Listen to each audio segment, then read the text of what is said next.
آیا تا به حال فکر کرده اید که کدام حیوانات می توانند از نظر بیرحمی حتی انسانها را هم پشت سر بگذارند؟ تصور کنید در دلشب در دشت‌های وسیع آفریقا هستید، در حالی که ماه کامل در آسمان می درخشد. صدای خنده‌ای عجیب و ترسناک به گوش می رسد، صداهایی که گویی در دلشب طبیعت به شکلی متفاوت می خندد.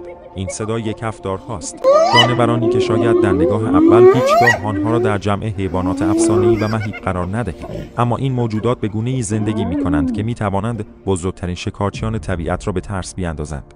کفتارها برخلاف بسیاری از دیگر شکارچیان، حیوانات اجتماعی هستند. آنها در گروه‌هایی به نام کلونی زندگی می‌کنند که می‌تواند شامل چندین کفتار باشد. این گروه‌ها نه تنها برای شکار، بلکه برای حفاظت از قلمرو و مراقبت از اعضای خود نیز تشکیل می‌شوند.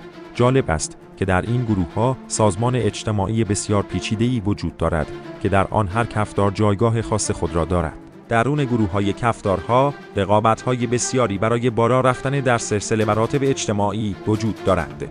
ممکن است کفتاری که روزی به نظر ضعیف‌ترین و کم قدرت‌ترین باشد، با گذشت زمان و به کمک رفتارهای زیرکانه و خشونت‌آمیز به رده‌های بالاتر صعود کند.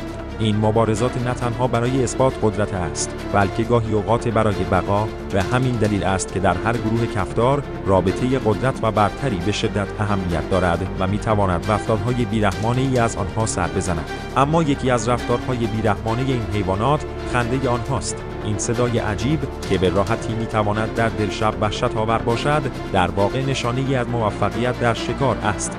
کفتارها به محض پیروزی در یک شکار به طور جمعی شروع به خندیدن می‌کنند. این صدا برای بسیاری از حیوانات دیگر در منطقه یعنی هشدار به اینکه کفتارها به تازگی دست به کاری وحشیانه زدند. شاید جالب‌ترین و در این حال وحشتناکترین رفتار کفتارها این باشد که آنها حتی از هم-نوعان خود نیز دریغ نمی‌کنند. در برخی موارد زمانی که یکی از کفتارها ضعیف یا زخمی می‌شود، اعضای گروه نه تنها به کمکش نمی‌آیند، بلکه ممکن است به راحتی او را به حال خود رها کنند و یا حتی به او حمله کنند تا فرصت بیشتری برای بقای خود ایجاد کنند. کفتارها شاید در نگاه اول موجوداتی بی‌ضرر و به نوعی جذاب به نظر برسند، اما این جانوران نشان می‌دهند که طبیعت همیشه مملو از رازها و پیچیدگی‌های وحشیانه است. رفتارهای بیرحمان آنها در جلب قدرت، سلطه بر دیگران و شکار طعمه‌های بزرگ آنها را به یکی از بیرحم‌ترین شکارچیان دنیای طبیعی تبدیل کرده است. و اما بریم سراغ حیوانی که اصلاً فکرشو نمی‌کنید تو این دسته قرار بگیره. دلفین‌ها یکی از جذاب‌ترین و شگفت‌انگیزترین موجودات دریایی در دل اقیانوس‌ها شنا می‌کنند. شاید شما هم وقتی به دلفین‌ها فکر می‌کنید، تصاویری از دلفین‌های بازیگوش در حال جهش از آب به ذهنتان بیاید، اما آیا می‌دانید که دلفین‌ها بسیار بیشتر از یک موجود بازیگوش و دوست داشتنی هستند؟ دلفین‌ها به طور شگفت‌انگیزی در برقراری ارتباط با یکدیگر ماهرند.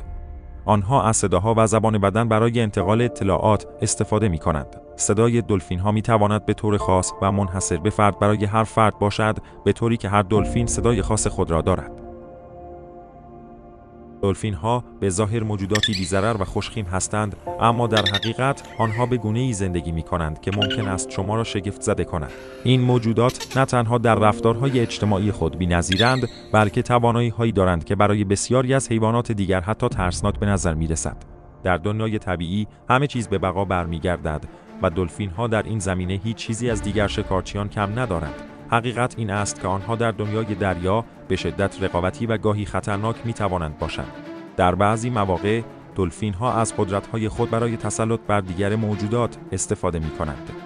آنها به راحتی می‌توانند به موجودات دیگر حمله کنند و حتی برای تسلط بر قلمرو یا جلب توجه ماده‌ها به طور غیرمنتظره‌ای به یکدیگر حمله ور شوند. جالب‌تر این که دلفین‌ها حتی از رفتارهای خشونت‌آمیز برای تحمیل قدرت خود بر دیگر گونه‌ها استفاده می‌کنند. آنها می‌توانند با حمله به کوسه‌ها یا حتی نهنگ‌ها خود را در زنجیر غذایی به بالاترین سطح برسانند. در مواردی دلفین‌ها به طور غافلگیر کننده‌ای حتی به شکار می‌پردازند که رفتارشان بیشتر شبیه به یک حیوان شکارچی است تا موجودات دوستانه‌ای که مردم آنها را می‌شناسند. گروه‌های دلفین‌ها به طور گروهی به شکار می‌روند و این می‌تواند به معنای همکاری در کشتن طعمه‌ها باشد. در واقع دلفین‌ها به شکلی چنان هماهنگ و وحشیانه شکار می‌کنند که شما ممکن است تصور کنید که آنها نه یک موجود دوستانه بلکه یک شکارچی باهوش و خطرناک هستند که برای زنده ماندن دست به هر اقدامی می‌زنند.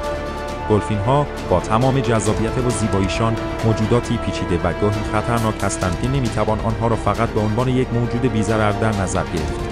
در دنیای وحش، گوشه و قدرت دلفین‌ها می‌تواند به خطرات و بی‌رحمی‌هایی منجر شود که حتی انسان‌ها هم از آنها بی‌خبرند. پس دفعه بعد که دریا را می‌بینید و دلفینی در کنار قایق شما شنا می‌کند، شاید بهتر باشد که بدانید در اعماق آب این موجودات باهوش می‌توانند به سرعت از یک موجود دوستانه به یک شکارچی مرموز و خطرناک تبدیل شوند. ویدیویی دیگر با احترام به دنیای بی‌رحم و شگفت‌انگیز دریا.